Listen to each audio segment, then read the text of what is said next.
Boyle's law is an experimental gas law that describes the relationship between gas pressure and volume at a constant temperature and at a constant mass.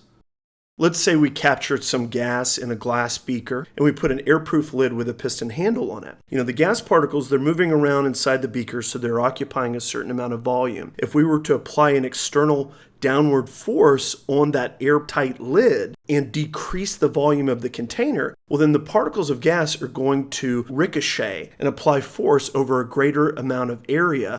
According to Boyle's law, if we decrease the volume, which is what we did in this situation, we've increased the pressure. Gas pressure and volume have an inverse relationship. Knowing this inverse relationship will allow you to check your calculations to ensure that your answers adhere to Boyle's law on gas behavior. Now let's take a new situation. We're going to take our beaker full of gas and we have